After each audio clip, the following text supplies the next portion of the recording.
Ever get that feeling? Yeah. Like you hear about something groundbreaking, and you think, how does that even work? Yeah, I get that.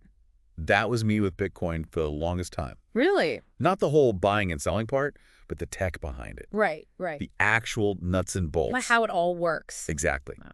So today, we're going straight to the source, the OG Bitcoin white paper.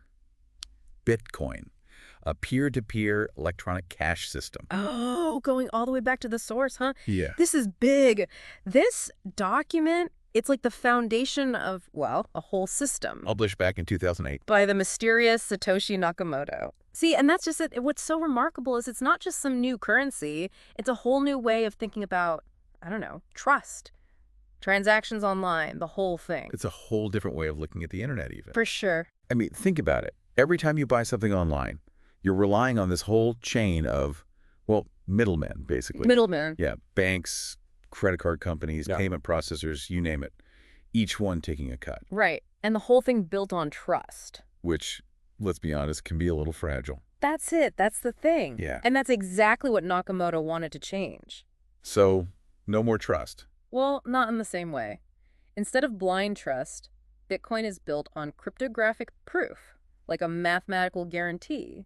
Wait, so instead of banks and credit card companies, we have what, math? Basically, it's built into the system itself, makes it seriously secure. And cuts out all those middlemen. Exactly. So we're talking cryptography instead of banks.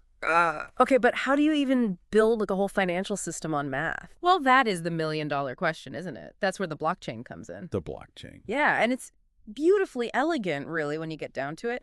Imagine a digital ledger. Oh.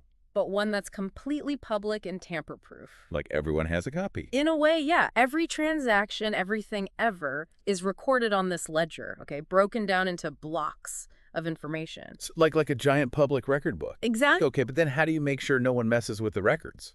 With a public ledger, someone could just, Right. Change the numbers, make it all come out in their favor. That's the ingenuity of it. That's where the proof of work comes in. which is the same as like mining. Yeah, exactly. Think of it like a giant Sudoku puzzle, but digital. Okay. And everyone in the entire Bitcoin network is trying to solve it at the same time. All at once.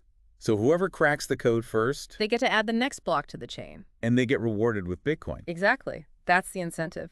And this whole process, this constant competition, it's what keeps the network secure. Because, wait, each block is linked to the one before it, right? Exactly, like an actual chain. So to tamper with it, you'd have to go back and redo all the work for every single block Right. after the one you changed. It'd just be impossible. Take an insane amount of computing power. So the more people mining, the more secure the whole thing becomes. Precisely. It's genius, really. And it gets even more wild. The difficulty of the puzzle, it adjusts. It adjusts. Yeah, automatically, based on how much computing power is in the network.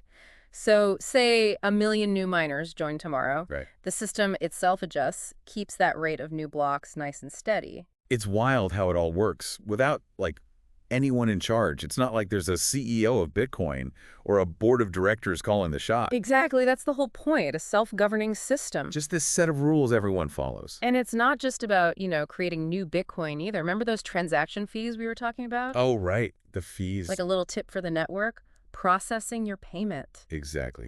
And get this, as the network grows, those little fees, they could actually become the main source of income for the miners. Oh, wow. So even when there aren't many Bitcoins left to mine. It's all about the fees. Sustainable, long-term vision. Okay, so we've got this secure system, no one in charge. But let's be real for a sec. This all sounds pretty technical. Yeah. How did Satoshi see people actually using this for, like, everyday stuff? Well, that's the really interesting part, isn't it? He saw a future, right? Where you could use Bitcoin for anything. Buying a coffee, paying your rent. Really? Yeah, even sending money internationally with practically zero fees. He wanted to make digital money as easy to use as, like, actual cash. But wouldn't a system like this, wouldn't it be, I don't know, kind of a nightmare to keep track of? The blockchain, it just keeps growing, right? You're right about that. Storage could be an issue. Satoshi, he thought of that, though. He proposed a solution, really clever, actually, using Merkle trees. Merkle trees, what are those? It's basically a way to think of it like compressing the data. without actually losing any of the important information. Okay, that makes sense. It lets you verify a Bitcoin transaction without needing to download the entire blockchain. Imagine that. So instead of this massive, ever-growing ledger. You just check the summary, make sure everything's above board. That's brilliant. Right. That's the thing about the white paper. It's all in the details. Satoshi didn't just have this cool idea. He thought about the application, every angle. He really was thinking way ahead, wasn't he? Yeah. It's bigger than just, replacing dollars and cents. Oh, absolutely. This is about the foundation, a whole new way to think about organizing things, building trust, online, offline, everywhere. Yeah. He even hints at other uses for this tech, right? Like a system for timestamping digital documents, making it tamper-proof. Or what about a decentralized internet, more secure?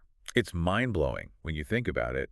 One document, and it sparked this whole technological revolution. No doubt about it. And if you're even a little curious about how this all works, the potential, yeah. I have to recommend checking out the white paper. It's honestly a good read, even if you're not, a tech wizard or anything. Definitely agree with that. It's really well written. And it makes you think, if this kind of system can change the way money works, what else can it change? Exactly. What if this is just the beginning?